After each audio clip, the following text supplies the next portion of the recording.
السلام علیکم۔ آج کا موضوع ہے آدم سے محمد تک پارٹ 4۔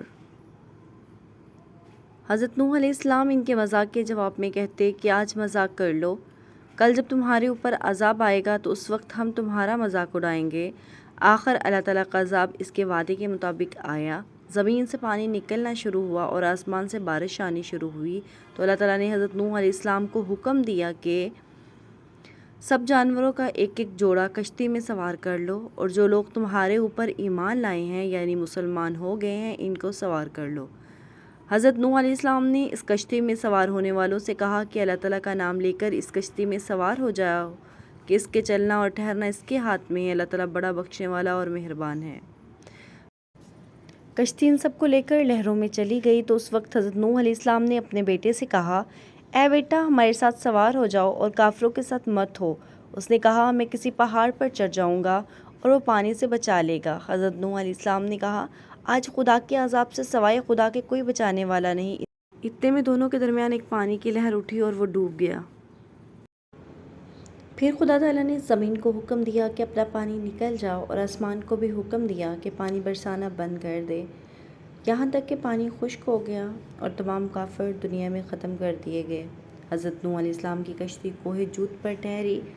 حضرت نوح علیہ السلام نے اپنے پروردگار سے عرض کیا، اے میرے رب، میرا بیٹا بھی میرے گھر والوں میں سے ہے اور آپ کا وعدہ سچا ہے۔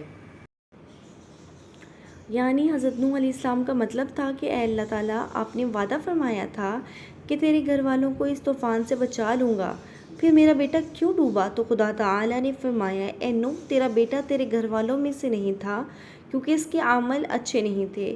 میں تجھ کو نصیحت کرتا ہوں کہ ایسی بات نہ کر جو تیرے علم میں نہیں، اس لیے کہ کنعان اللہ کے علم ازلی میں کافر تھا اور یہ بات نوح علیہ السلام کے علم میں نہ تھی۔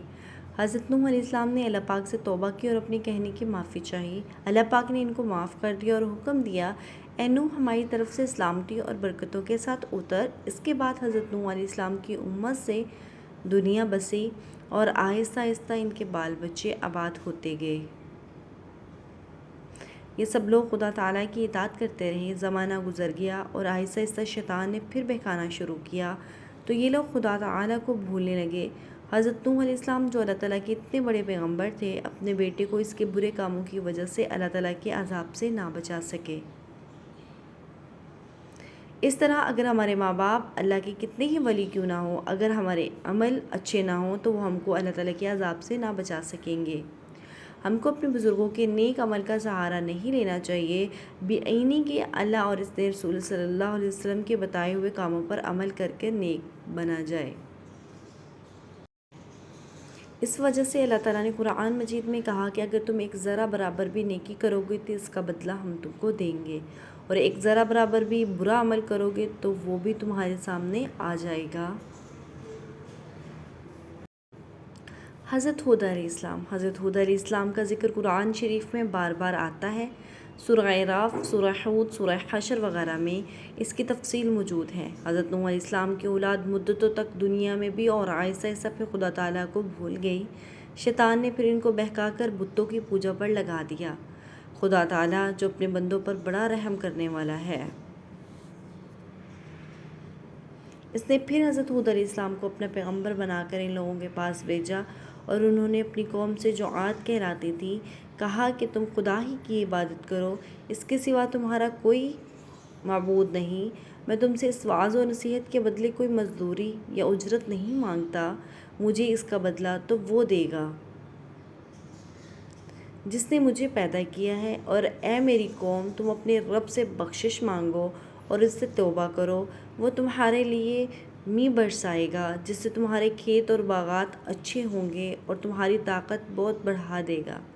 وہ بولے کہ اے ہود، ہم تمہارے کہنے سے اپنے بتوں کو نہیں چھوڑ سکتے، تم کوئی نشانی دکھاؤ، ہم تو یہ سمجھتے ہیں کہ ہمارے بتوں میں سے کسی نے تم پر آسیب کر دیا ہے اور تم دیوانے ہو گئے ہو۔ حضرت ہود علیہ السلام نے کہا، تم سب مل کر میرے لیے جو تدبیر کرنی چاہو کر لو اور مجھے مہلت بھی نہ دو۔ میں خدا پر بھروسہ رکھتا ہوں جو میرا اور تمہارا پروردگار ہے۔ میرے ہاتھ اللہ تعالیٰ نے تمہیں جو پیغام بھیجا تھا وہ میں نے تمہیں پہنچا دیا۔ اگر تم میرا کہنا نہ مانو گے تو اللہ پاک تمہاری جگہ اور لوگوں کو بسا دے گا اور تم خدا تعالیٰ کا کچھ نقصان نہیں کر سکتے۔ اس پر ان کی قوم نے کہا کہ روز تو ہمیں خدا کے عذاب سے ڈراتا ہے، جا اپنے خدا سے کہہ کہ ہم پر عذاب نازل کر دے اور اس میں ہرگز دیر نہ کرے۔ حضرت ہود علیہ السلام پر جو ایمان لائے تھے وہ غریب اور کمزور تھے، اور جو کافر تھے وہ مالدار اور سردار تھے۔ ان سب نے حضرت ہود علیہ السلام کا مذاق اڑایا۔ آسمان پر ایک بادل نمودار ہوا جسے دیکھ کر یہ سمجھا کہ بارش ہونے والی ہے۔ حضرت ہود علیہ السلام کو اللہ تعالیٰ نے بتا دیا تھا کہ یہ عذاب ہے، چنانچہ وہ ایماندار لوگوں کو لے کر بستی سے باہر چلے گئے۔ اس بادل کے بعد آندھی آئی جو 8 دن اور 7 رات تک متواتر چلتی رہی، یہاں تک کہ سب کافر مر گئے اور نیست و نابود ہو گئے۔ اس طرح ایک بار پھر اللہ تعالیٰ کی زمین کافروں اور مشرکوں سے خالی ہو گئی۔ اپنا اور اپنے پیاروں کا خیال رکھیے۔ ملتے ہیں اگلی ویڈیو میں۔ جزاکم اللہ خیرا و احسن الجزاء فی الدارین۔